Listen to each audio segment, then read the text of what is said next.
Hello दोस्तों, आपकी exercise 3.3 रैखिक समीकरण युग्मों का प्रतिस्थापन विधि से हल।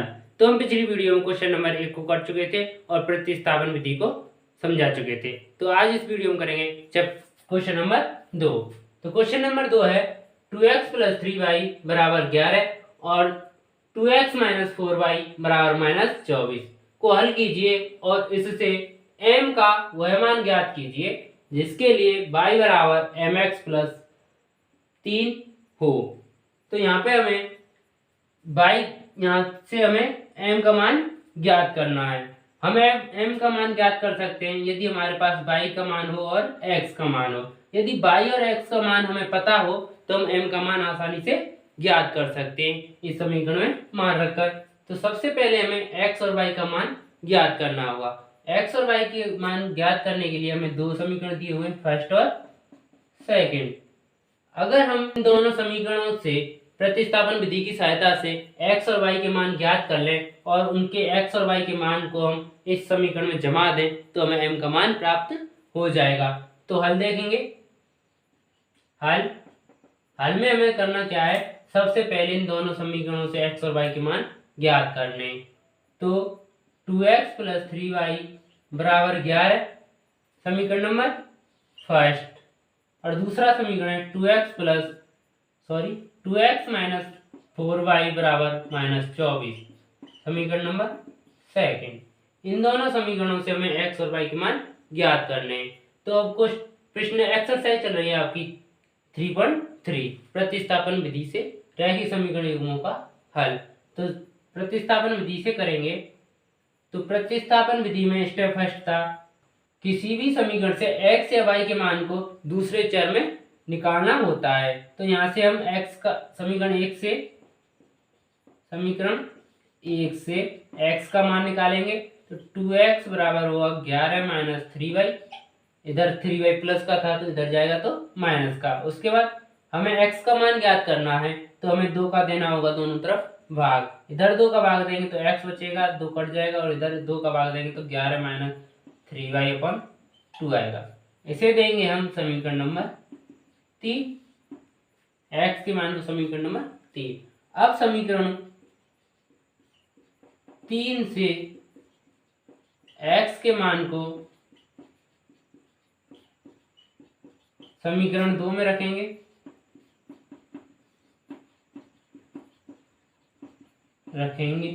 देखो यहाँ पर समीकरण 3 से x के मान को समीकरण 2 में रखना है, 1 में नहीं रखना है, क्योंकि हमने 1 से तो x का मान ज्ञात ही किया है। तो हम जिससे x का मान या y का मान ज्ञात करते हैं जिस समीकरण से, उस समीकरण में वापस मान नहीं रखते हैं। उसके अलावा दूसरा समीकरण होता है उसमें x या y का मान पुट करते हैं। तो यहाँ पे हम समीकरण नंबर 2 में रखेंगे। 2 x के स्थान पर रखना है हमें 11 - 3y/2 -4y = -24। 2 का भाग देंगे 2 में तो एक बार, 1 का गुणा 11 - 3y से करेंगे तो 11 - 3y ही आएगा। -4y = -24, 11 -3y और -4y समान चिन्ह है, समान चिन्ह जोड़े जाते हैं। चिन्ह हो जाता है जो है सो, तो इधर माइनस है और इधर भी माइनस है, समान चिन्ह है तो माइनस ही आएगा। और 3 और 4 7y = -24। हमें y का मान ज्ञात करना है। y के मान के साथ इधर 11 आ रहा है तो 11 को करना होगा इधर की तरफ पश्चांतरण। तो 11 का पश्चांतरण करेंगे तो -7y = -24, इधर प्लस का 11 है, इधर जाएगा तो -11 हो जाएगा, बराबर हमें y का मान ज्ञात करना है तो -7 का देना होगा भाग। तो पहले इनको जोड़ लेते हैं, समान चिन्ह है, समान चिन्ह जोड़े जाते हैं, चिन्ह हो जाता है जो है सो, तो माइनस माइनस है तो माइनस आएगा। और 24 और 11 35, इसमें भाग देना -7 से, माइनस से माइनस कट जाएगा, 7 का 35 में देंगे तो 5 बार, y का मान हमें 5 प्राप्त होगा। y = 5। y का मान हमें प्राप्त हो गया तो y के मान को हम रखेंगे समीकरण नंबर 3 में, जिससे हमें x का मान प्राप्त हो जाए। तो y = 5 समीकरण 3 में रखने पर y के मान को हम समीकरण 3 में रखेंगे तो x बराबर 11 माइनस 3, y के स्थान पर हमको रखना है 5, तो y इधर है तो 5 रख देंगे, अपॉन में 2 का 2। x बराबर, इसको करेंगे अब हल। 11 सबसे पहले करते हैं गुणा को हल, तो गुणा को हल करेंगे, माइनस 3 का गुणा 5 से करेंगे तो 15 अपॉन 2। x बराबर 11 में से 15 गए तो -4, क्योंकि असमान चिन्ह घटाए जाते हैं, अपॉन 2। और x का मान ज्ञात होगा, 2 का भाग 4 में देंगे तो 2 आएगा और माइनस के स्थान पर माइनस। x की वैल्यू हमें -2 प्राप्त होती है तथा y की वैल्यू 5 प्राप्त होती है। यदि हम x और y के मान इस समीकरण में रख दें, समीकरण y बराबर mx प्लस 3 में रख दें, तो हमें m का मान ज्ञात हो जाएगा। तो मान रखेंगे, समीकरण में x तथा y के मान रखने पर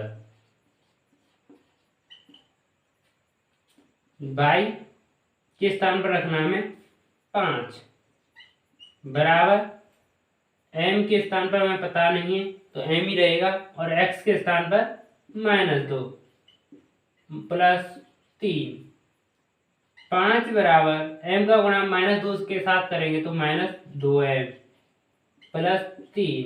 हमें m का मान चाहिए तो 3 को लाना होगा इधर, क्योंकि जिस चर का मान हमें ज्ञात करना होता है उस चर को एक साइड में अकेला छोड़ देते हैं। तो 3 को इधर लेकर आएंगे, 5 में इधर प्लस का 3 है, इधर आएगा तो माइनस का 3 हो जाएगा और -2m। 5 में से 3 गए तो 2 बचेगा और -2m।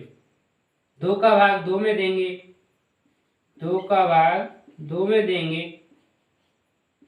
तो 2 का भाग 2 में देंगे, 1 आएगा माइनस का, क्योंकि माइनस है। m बराबर -1, या तो -1 बराबर m लिखो या m बराबर -1 लिखो। आप ऐसे लिख सकते हैं m बराबर -1, m का मान निकलेगा। तो यह क्वेश्चन आपके बहुत ही इंपॉर्टेंट है, इसको दोबारा से देखेंगे। हमारे लिए 2 समीकरण दिए हुए हैं, उन दोनों समीकरणों से कहा गया है हल करना है उन दोनों समीकरणों को, और कहा गया है इससे m का मान ज्ञात कीजिए, और एक समीकरण दिया हुआ है। तो यहाँ सबसे पहले इस समीकरण में हम समीकरण फर्स्ट और सेकंड की सहायता से x और y के मान ज्ञात करेंगे। तो यहाँ पर हम प्रतिस्थापन विधि का उपयोग कर x और y के मान ज्ञात कर लेते हैं। y बराबर 5 और x बराबर -2 में प्राप्त होता है। उसके बाद x बराबर -2 और y बराबर 5 समीकरण में रख देते हैं, और उससे हमें m का मान प्राप्त हो जाता है -1। चलते हैं क्वेश्चन नंबर 3 के 6 खंड दिए हुए हैं। तो आपका पहला खंड है फर्स्ट, 2 संख्याओं का अंतर 26 है और एक संख्या दूसरी संख्या की 3 गुनी है, उन्हें ज्ञात कीजिए। इसमें कहा गया है हमारे पास 2 संख्या है, हमें संख्या नहीं दी गई है और उनका अंतर दिया हुआ है। हम सबसे पहले मान लेंगे कि कोई संख्या x है और दूसरी संख्या एक y है। x और y का अंतर हमें 26 दिया है, और कहा गया है एक संख्या मतलब पहली संख्या दूसरी संख्या की 3 गुनी है, तो उन्हें ज्ञात करना है। तो हल देखेंगे, माना एक संख्या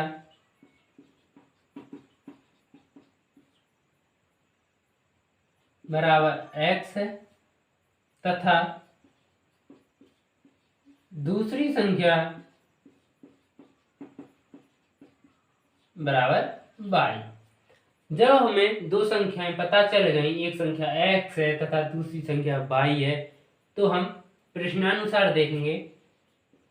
प्रश्नानुसार तो हमसे प्रश्न में कहा गया है कि उन दोनों संख्याओं का अंतर 26 है, मतलब बड़ी संख्या में से यदि हम छोटी संख्या को हटाएंगे तो हमें 26 प्राप्त होगा। माना हमने x बड़ी संख्या है तथा y छोटी संख्या है, यहाँ पर हम किसी को भी बड़ा और किसी को भी छोटा मान सकते हैं। तो मैंने x को बड़ा मान लिया है। x में से यदि y को घटाऊंगा मैं तो हमें 26 प्राप्त होगा। ये क्वेश्चन ने कहा है। इसको मैं समीकरण नंबर 1 दे देता हूं। और समीकरण में कहा गया है एक संख्या मतलब x, मान लो x दूसरी संख्या की 3 गुनी है, तो बड़ी संख्या ही तो होगी। हमने बड़ी x को माना है तो x होगी छोटी संख्या की 3 गुनी, बराबर y के साथ हमको 3 का गुणा करेंगे तभी तो x की 3 गुनी होगी ये। आप ऐसे समझो, x कोई संख्या है वह y की 3 गुनी है, तो y के साथ हमको 3 का गुणा करना पड़ेगा। तो यह समीकरण प्राप्त होगा हमें x बराबर 3y, समीकरण नंबर 2। अब हम प्रतिस्थापन विधि में करते थे कि समीकरण 1 या 2 की सहायता से x या y का मान ज्ञात करते थे। यहां से हमें पता चल रहा है कि x का मान 3y पहले से ही दिया हुआ है समीकरण 2 में, तो हमें x का मान निकालने की कोई आवश्यकता नहीं है। तो इसमें हम कर सकते हैं कि x का मान 3y समीकरण 2 से समीकरण 1 में रख दें। तो मान रखेंगे समीकरण 2 से x बराबर 3y समीकरण 1 में रखने पर यदि हमें 2 चर वाले समीकरण युग्म दिया हुआ था, यहाँ पर भी कोई अचर पद दिया हुआ था, तो हम x और y की मान ज्ञात करने के लिए सबसे पहले x का मान ज्ञात करते समीकरण 1 या 2 की सहायता से। पर यहाँ पर हमें x का मान दिया हुआ है समीकरण नंबर 2 में सीधा सीधा, तो हम यहाँ से हम समीकरण नंबर 1 में x का मान रख देंगे। आपको पता चल गया होगा कि हमने समीकरण 2 से समीकरण 1 में x का मान क्यों रखा है। कंफ्यूजन तो नहीं है आपको? नहीं होगी। देखो x बराबर 3y, मान रखेंगे x के स्थान पर 3y माइनस y बराबर 26। समीकरण नंबर 1 में x के स्थान पर 3y रख दिया है। 3y प्लस का है माइनस का y, तो असमान चिन्ह घटाए जाते हैं, चिन्ह वह आता है जिसकी संख्या देखो यहाँ पर 3 प्लस की बड़ी है, तो यहाँ पर 2 प्लस का ही आएगा। 2y बराबर 26 और y का मान ज्ञात करना है हमको, तो 2 का देना होगा भाग।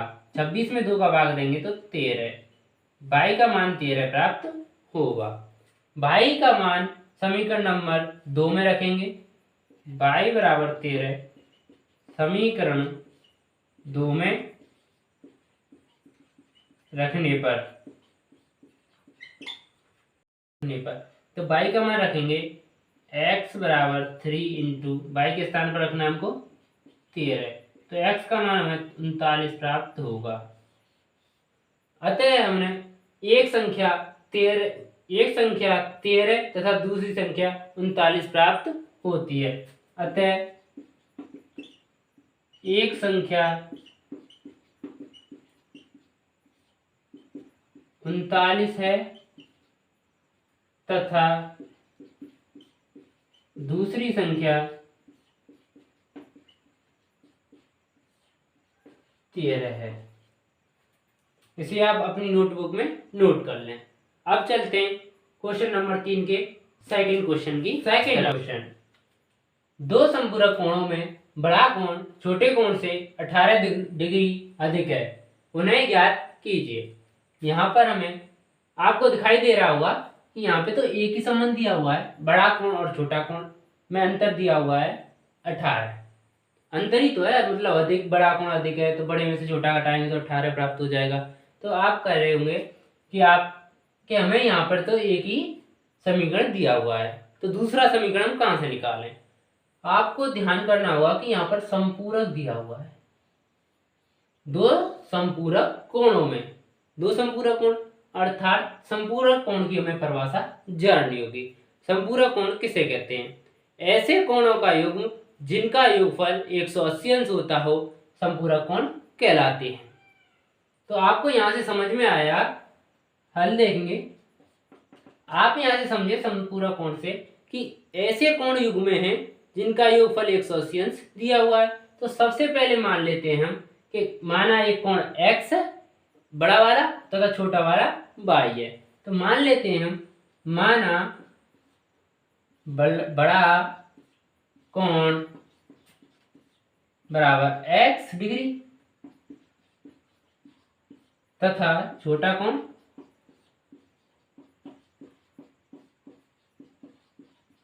बराबर y डिग्री। अब हमने मान लिया कि बड़ा कोण x डिग्री है तथा छोटा कोण y डिग्री है। उसके बाद हमको संपूरक कोण दिया हुआ है। संपूरक कोण में आपको पता है कि संपूरक कोण वे कोण युग्म हैं जिनका योगफल 180 अंश होता है। तो आप आसानी से कर सकते हैं। हमको x और y जोड़ना है और 180 अंश रख देना है, क्योंकि ये दोनों कोण संपूरक कोण हैं। ये दोनों कोण संपूरक कोण तभी होंगे जब इन दोनों का योगफल 180 अंश होगा। तो यहाँ से हमें एक समीकरण प्राप्त होगा, x प्लस वाई बराबर 180 अंश। उसके बाद दूसरा समीकरण ज्ञात करने के लिए कहा गया है बड़ा कोण छोटे कोण से 18 डिग्री अधिक है। बड़ा मतलब x में से अगर मैं छोटे को घटा दूं तो हमें उनका अंतर प्राप्त हो जाएगा, मतलब 18। इसको समीकरण नंबर 2 रख दूं। अब इसे प्रतिस्थापन विधि से हम हल करेंगे। तो सबसे पहले हमें x और y के मान ज्ञात करने होंगे। तो समीकरण 1 से मैं x का मान निकाल लूंगा। x बराबर 180 अंश माइनस y का इधर पक्षांतरण करेंगे तो 180 डिग्री माइनस y प्राप्त होगा। इसको समीकरण नंबर 3 दे देता हूं। समीकरण 3 से समीकरण 2 में x का मान रखने पर, तो समीकरण 3 से x का मान समीकरण 2 में रखने पर, तो बच्चों यहां से हम 3 से समीकरण नंबर 2 में x का मान रखेंगे। x का मान कितना है, 180 अंश माइनस बाई, 180 अंश माइनस बाई लिख देंगे। x के स्थान पर माइनस का माइनस और बाई का बाई बराबर 18। यहां से 180 अंश समान चिन्ह जोड़े आते हैं तो -2y बराबर 18, -2y प्राप्त होगा। 180 अंश का करेंगे पश्चांतरण, तो 18 माइनस 180 -2y, असमान चिन्ह घटाए जाते हैं, चिन्ह वह आता है जिसकी संख्या अधिक हो। तो यहाँ पर माइनस की संख्या बड़ी है तो चिन्ह कौन सा आएगा, माइनस का। अब हमको 180 में से 18 घटाने हैं तो हमें प्राप्त होगा 162। माइनस से माइनस कट जाएगा और y बराबर प्राप्त होगा, हमें 2 का देना होगा 162 में भाग। तो 162 में हम 2 का भाग देंगे तो हमें y बराबर 81 प्राप्त होगा, y बराबर 81। अब y का मान हमें प्राप्त हो गया, y बराबर 81 समीकरण नंबर 3 में रखने पर। समीकरण 3 में y बराबर 81 रखेंगे तो हमें प्राप्त होगा x बराबर 180 माइनस 81। x का मान प्राप्त होगा 180 में से 81 गए तो x का मान हमें प्राप्त होगा 180 में से 81 गए तो हमें प्राप्त होगा 99। कितना, 99।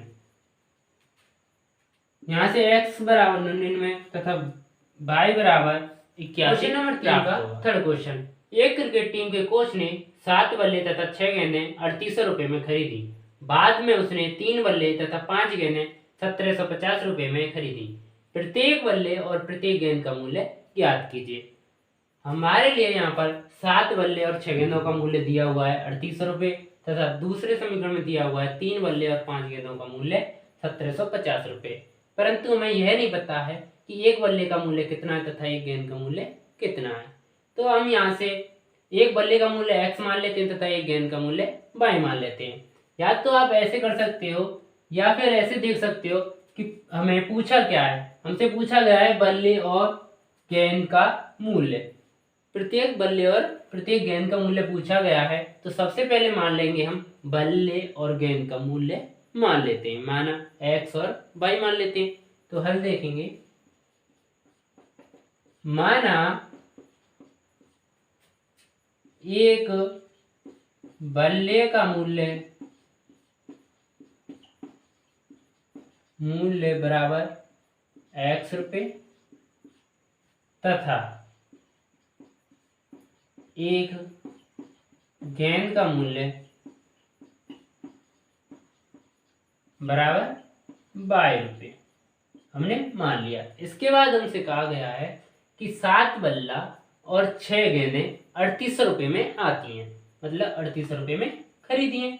तो हम यहाँ से 7 इंटू एक्स, मतलब एक गेंद x रुपये की आती है तो 7 गेंदें कितने की आएंगी, 7x की। जैसे 1 रुपये के 2 टोस आते हैं तो 10 रुपये के कितने टोस आएंगे, 20। कैसे निकाला, 2 के साथ 10 का गुणा किया।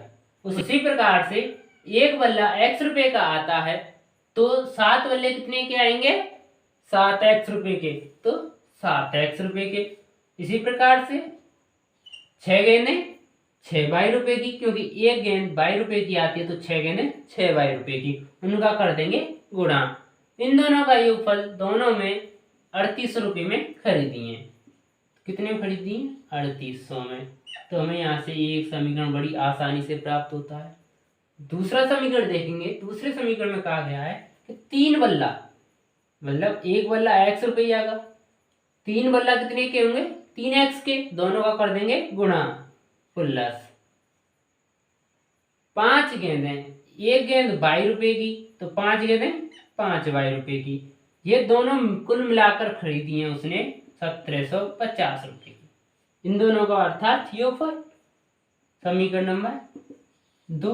अब हमें समीकरण 1 और समीकरण 2 प्राप्त हो गए, तो प्रतिस्थापन विधि से इनका हल आसानी से ज्ञात कर सकते हैं। तो हल देखेंगे।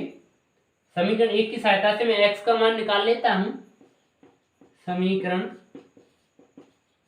1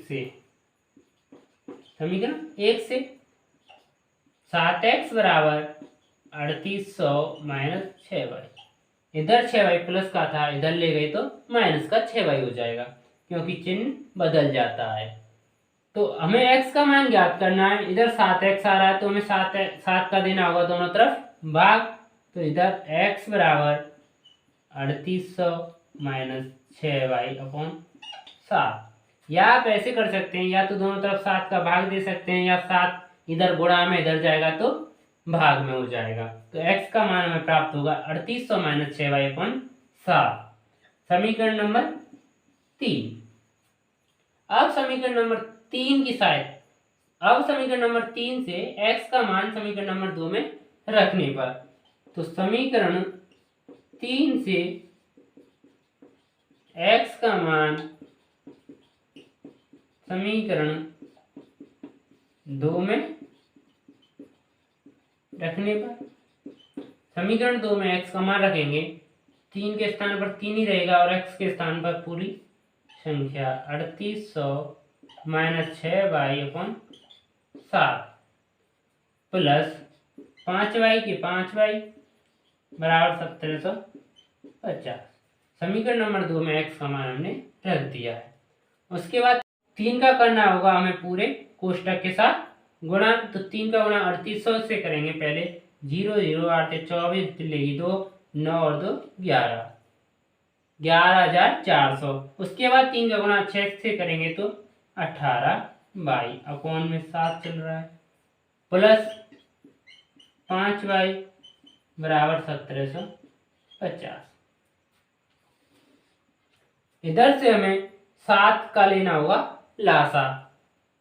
5y के नीचे में 1 लिख लेता हूं। इधर से 1 और 7 का लासा लेंगे तो हमें 7 ही प्राप्त होगा। 7 का भाग इस 7 का भाग इस 7 में देंगे तो 1 बार, और 1 का गुणा ऊपर करेंगे पूरे कोष्टक के साथ तो हमें वही संख्या प्राप्त होगी, 11400 माइनस 18y।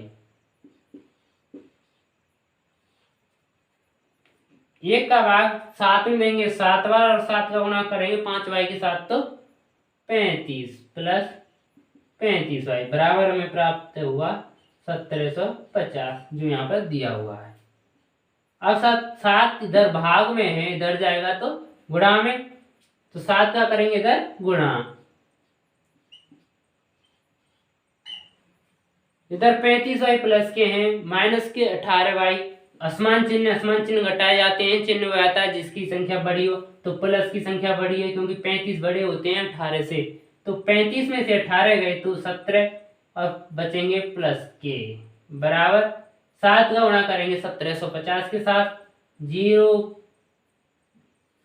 0 5 49 और 3 52, 5 7 और 5 12, 12,250।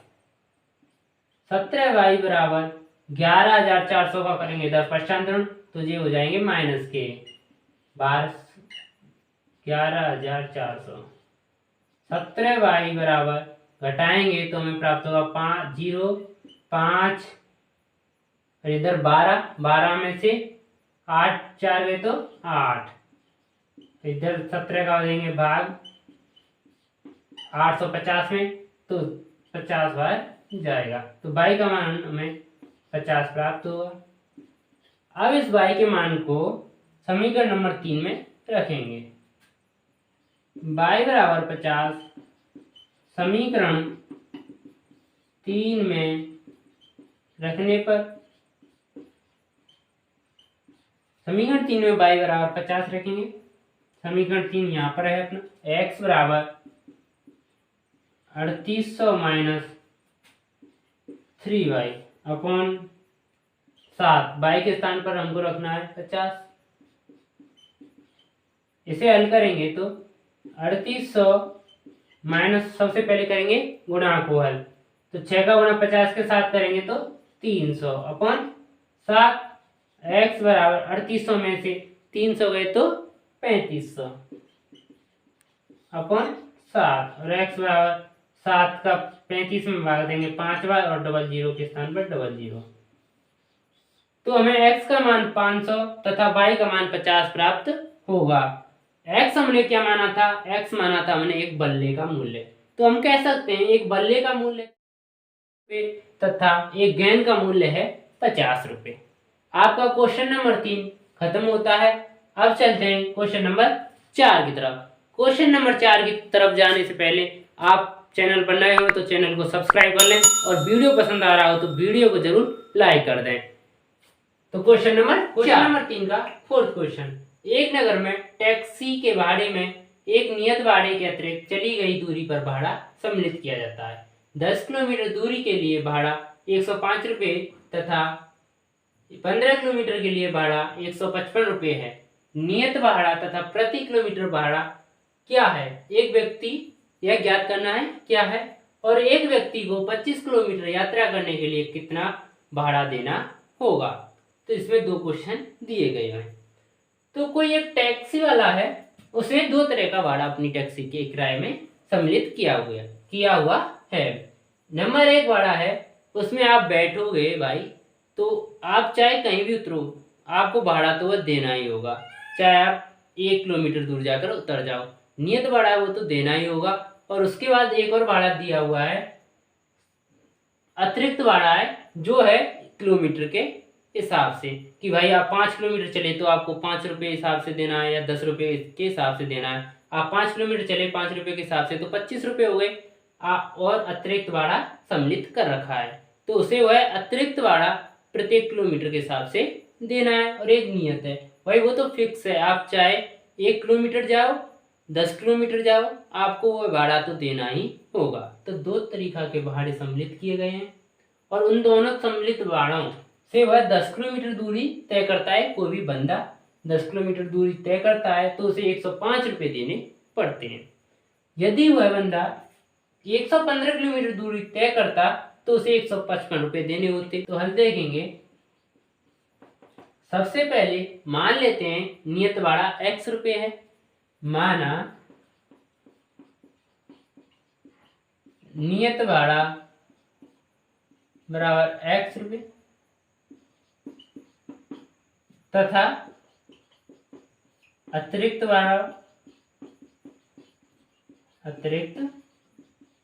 भाड़ा 22 रुपये है। हमने नियत भाड़ा मान लिया और अतिरिक्त भाड़ा मान लिया। उसके बाद 10 किलोमीटर दूरी के लिए भाड़ा। प्रश्नानुसार भाई नियत भाड़ा तो फिक्स रहेगा, x रुपये है, चाहे 10 किलोमीटर जाओ या 5 किलोमीटर जाओ या 2 कदम जाओ। एक बार आप टैक्सी में बैठ गए तो आपको वह भाड़ा तो देना ही होगा, तो x ही रहेगा प्लस 10 किलोमीटर। तो अतिरिक्त भाड़ा माना है हमने 22 रुपये। इसको आप ऐसे कर लो तथा अतिरिक्त भाड़ा प्रति किलोमीटर के हिसाब से, भाड़ा प्रति किलोमीटर के हिसाब से बराबर 22 रुपये प्रति किलोमीटर। मतलब 1 किलोमीटर के 22 रुपये, 2 किलोमीटर के 2 रुपये और 3 किलोमीटर के 3 रुपये। तो यहाँ से 10 किलोमीटर जाता है तो कितने रुपए हो गए, 10 बाई बराबर उसने कितने रुपए दिए, 105। तो समीकरण 1 प्राप्त हुआ। तथा दूसरे समीकरण में नियत भाड़ा तो x रुपये ही रहेगा, तो x और उसने 15 किलोमीटर यात्रा की, किसी सवारी ने 15 किलोमीटर यात्रा की तो 15 बाई, क्योंकि 22 रुपये अतिरिक्त भाड़ा चल रहा है प्रति किलोमीटर के हिसाब से, तो 15 बाई हो जाएंगे। तो उसे कितने रुपए दिए, 155 रुपये। समीकरण फर्स्ट और सेकंड दो प्राप्त होते हैं। यहां से हम x और y के मान प्राप्त करेंगे। तो समीकरण 1 से x के मान निकालेंगे तो x बराबर प्राप्त होगा हमें 105 माइनस 10 बाई। 10 बाई प्लस का था, इधर आएगा तो माइनस का। इसको देंगे समीकरण नंबर 3। समीकरण 3 से x के मान को समीकरण 2 में रखेंगे। समीकरण 3 से x के मान को समीकरण 2 में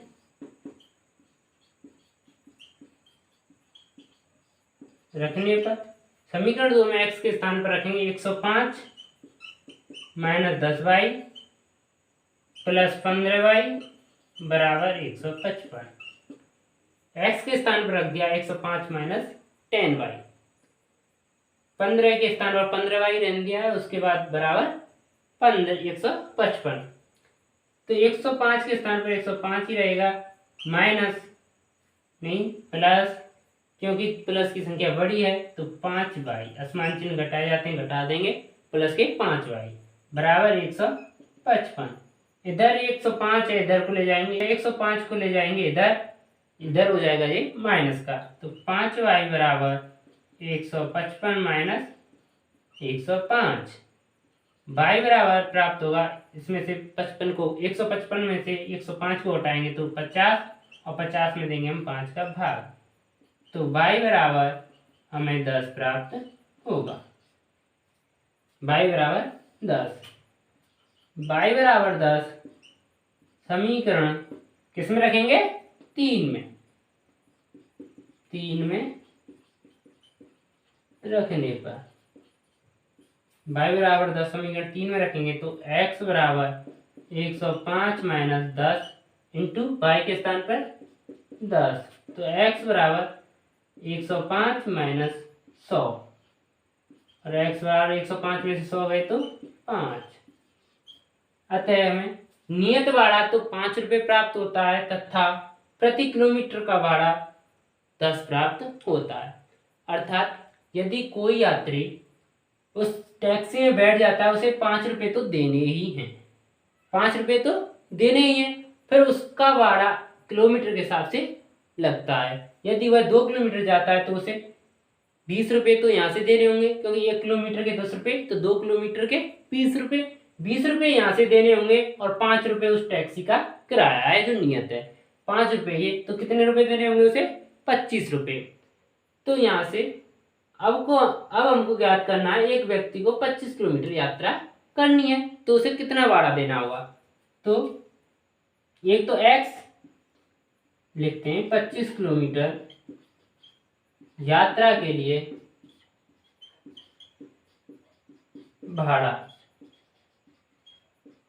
बराबर, एक तो x नियत वाला देना है और उसे 25 किलोमीटर दूरी करनी है, तो 25 किलोमीटर इंटू नियत इंटू अतिरिक्त वाला y बराबर कितना होगा यह ज्ञात करना है। तो इसे हम हल करेंगे। इसका मान हम यहाँ पर रख देते हैं। x का मान हमें पता है 5 है, प्लस 25, y का मान भी हमें पता है कितना है 10। तो 5 प्लस 25 का गुणा 10 से करेंगे तो 250, और 5 और 250 255, तो उसे 255 रुपये देने होंगे। आपका क्वेश्चन नंबर 4 कंप्लीट होता है। इनका क्वेश्चन नंबर 5, यदि किसी भिन्न के अंश और हर दोनों में 2 जोड़ दिया जाए तो वह 9/11 हो जाती है। यदि अंश और हर दोनों में 3 जोड़ दिया जाए तो वह 5/6 हो जाती है। तो वह भिन्न ज्ञात कीजिए। तो सबसे पहले क्या करेंगे, हम अंश को मान लेंगे x तथा हर को मान लेंगे y और उसमें जोड़ देंगे 2 2 और उसके बराबर लिख देंगे 9/11। दूसरे में करेंगे x और y में 3 3 जोड़ देंगे और उसके बराबर में लिख देंगे 5/6 हमें दिया हुआ है। तो चलते हैं क्वेश्चन की हल की तरफ। तो हल करेंगे, माना भिन्न का अंश बराबर x तथा हर y है। अंश तो है x तथा हर है y, तो भिन्न होगी बराबर x अपन y। भाई भिन्न अंश अपन हरी तो होती है, तो यहाँ पर x अंश है y हर है, तो भिन्न हो गई x अपन के y। यहाँ से हमें भिन्न प्राप्त हो गई। तो प्रश्नानुसार देखेंगे कि प्रश्न में क्या कहा गया है। यहाँ से प्रश्नानुसार देखेंगे, यदि भिन्न के अंश और हर में हमें भिन्न प्राप्त हो गई, उसका अंश और हर भी पता है हमें। उसके बाद कहा गया दोनों में, अर्थात दोनों में x और y दोनों में 2 जोड़ दिया जाए। 2 जोड़ देंगे, अंश में भैया x + 2 जोड़ दियो और नीचे भी x y + 2, भाई दोनों में हमने 2 2 जोड़ दिया। उसके बाद कहा गया है यह भिन्न 9/11 हो जाती है। तो हमने कुछ नहीं किया है, 9/11 लिख दिया है। जैसा जैसा क्वेश्चन कह रहा है वैसा वैसा हम लिखते जा रहे हैं। अब हम इन दोनों को हल करेंगे, तो इनका करेंगे क्रॉस मल्टीप्लाई। 11 का करेंगे x + 2 के साथ और y + 2 का करेंगे 9 के साथ गुणा। तो 11 का गुणा x + 2 के साथ करेंगे x + 2 के साथ बराबर 9 का गुणा करेंगे y + 2 के साथ। 11 का गुणा x से करेंगे तो 11x तथा 11 का गुणा 2 से करेंगे तो 22 बराबर 9 का गुणा y के साथ करेंगे तो 9y तथा 9 का गुणा 2 के साथ करेंगे तो 18। 9 को इधर ले आता हूं, 11x - 9y बराबर 22 को इधर ले जाऊं, 18 - 22, 11x - 9y माइनस के 22 बड़े हैं तो माइनस का 4 बचेगा। इसको समीकरण नंबर 1 दे देता हूं।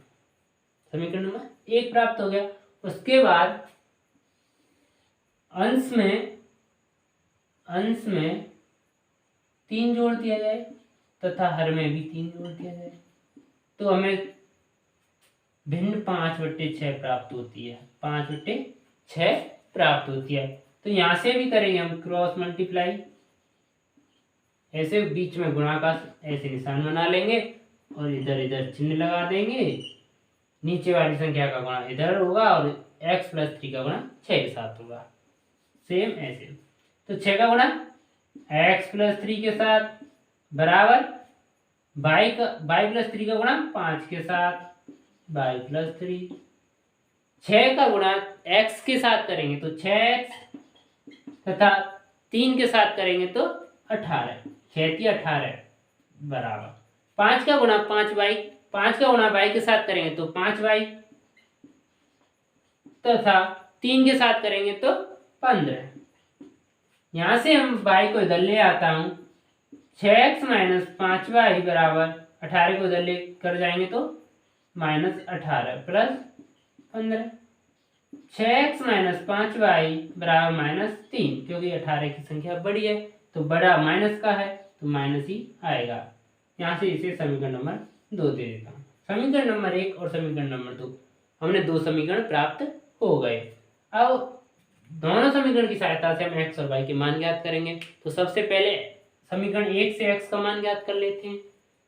समीकरण 1 से तो 11x बराबर -4, 9 को इधर लेकर जाएंगे तो प्लस के 9y। x का मान आएगा -4 प्लस 9y अपॉन 11। इसको समीकरण नंबर 3 दे देंगे। अब यहां से x का मान हमें प्राप्त हो गया। अब x के मान को हम समीकरण नंबर 2 में रख दें, उससे हमें y का मान प्राप्त हो जाएगा। तो x का मान समीकरण नंबर 2 में रखने पर समीकरण 2 में x का मान रखने पर यहां से हम x का मान रखेंगे तो 6x के स्थान पर रखना है हमें -4 प्लस 9y अपॉन 11 -5 बराबर -3। इसको हल करेंगे तो 6 से 11 कट तो रहा नहीं है, तो हमको 6 का ऊपर गुणा करना पड़ेगा। 6 का गुणा 4 के साथ करेंगे तो -24 प्लस 6 का गुणा 9 के साथ करेंगे तो 9 चिकी 54 अपॉन 11 -5y बराबर -3। अब चलते हैं ऊपर, नीचे जगह भर चुकी है। 11 लेना होगा लासा, इसके नीचे 1 रखेंगे क्योंकि 5y में 1 का भाग देंगे तो कोई फर्क नहीं पड़ेगा। 1 और 11 का लेंगे लासा तो कितना आएगा? 11 ही आएगा। 11 का भाग 11 में देंगे तो एक बार जाएगा और 1 का गुणा -24 प्लस 54y से करेंगे तो इतना ही आएगा, -24 प्लस 54y। उसके बाद 1 का भाग 11 में देंगे तो 11 बार जाएगा और 11 का गुणा 5y के साथ करेंगे तो 55y। 11 पंजे 55 बराबर -3।